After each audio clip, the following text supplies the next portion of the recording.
Hey, what is up mortals, it is James Ether here, and before we get into today's video, I'd like to thank my supporters on Patreon. First, Mr. Moisturize, and second, Dunkbuckus Gaming. Channels will be in the description below, and a link to my Patreon will be in the description as well. There will also be a link to the Discord, where you can join and talk to others, or myself even. There are quite a few people in there already, and it would be awesome if you joined us. Now, into today's video, which is, what if Izuku could use 100% without breaking his bones, part 2. The change being made in this is, in this version of events, one fall does not backlash the user. Izuku's had a bit of time to practice controlling his quirk. He cannot really control the percentage output, but he can control where exactly he's using the quirk. A few days have gone by this point, and when he gets back to school, he's doing his normal school subjects in the day, and then in the afternoon he's doing his hero training. Today's hero training is a team activity. The teams are chosen at random. First group is Izuku and Ochako versus Ida and Bakugo. Now quick note, Bakugo has not seen Izuku's using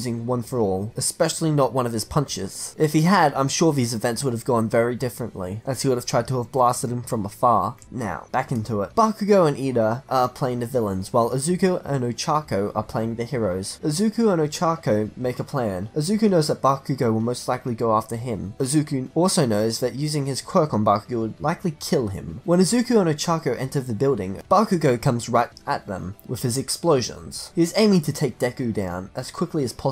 At the very start of this, Bakugo asked Ida if Deku really had a quirk. Ida told him yeah, it destroyed a large amount of the city. Bakugo did not believe that little Deku could wield that much power. He goes down to attack him. When Bakugo is attacking and chasing Deku around, Deku is trying to think of a way to fight Bakugo, but without using his quirk. Nothing he does is working well against him. Bakugo is now adapting and changing his fighting style so that Deku cannot counter him anymore. They eventually find themselves in the same situation as in the anime. Deku powers up only the fingertip of his pinky, and when it twitches, it creates a shockwave more powerful than the one in the anime that destroyed the building. The pressure from this twitch also creates a sideways shockwave, which slams into Bakugo, knocking him into the wall and knocking him out. A few hours later, Bakugo wakes up not remembering what happened in class that day. All Might is standing at the end of the bed, that he'll inform him of what happened another time. For now, Bakugo should go home and get some rest. Bakugo goes home, and that night he dreams of what happened. He saw Izuku all buff and like All Might. He sees himself with a second place medal. When he wakes up, these dreams that he had have faded from his memory. Izuku feels really bad for what he did to Bakugo. He thought he would just be able to send the attack up, and he didn't account for any sideways pressure. Izuku is extremely worried about using his quirk on someone. He has to learn to control it, and soon. He just about killed Bakugo, and that was only the twitch of his pinky. Class goes as usual for the next few days. Izuku is able to control his output slightly better. He mainly trains on being able to power up and into it, and then he tries to control the power by decreasing the amount he's using. Now, it's finally time for the USJ. The class suits up and heads out. Izuku makes a makeshift uniform, as his normal one is torn apart from the slightest use of his quirk. The class takes the bus to the USJ. 13 begins to explain what they will be doing there, and Eraserhead, standing to the side, is looking around waiting for All Might. After 13 has finished explaining a little bit, he goes over to Eraserhead and tells him that All Might's used up all of his time for now. So Eraserhead tells the class that All Might seems to be running late. Just after he says that, a portal opens behind them. Dozens walk out. There's around 100 or so different villains. They're all wearing their own outfits, and there's this giant creature at the back next to this guy with hands all over him. There seems to be this person with glowing portals all over him. Just then the glowing portal guy steps through a portal, and a portal behind the class is now opening after they had turned to look in the direction of the center stadium. Bakugo and Kirishima both rush at the portal guy. Then the portal guy expands his portal, covering the whole of the class, splitting everyone up. Anyway, that's it for this video. Thank you all so much for watching. Part 3 will be out within the next few days or so, if we hit 300 likes. Also, don't forget to leave a comment. Today's hashtag will be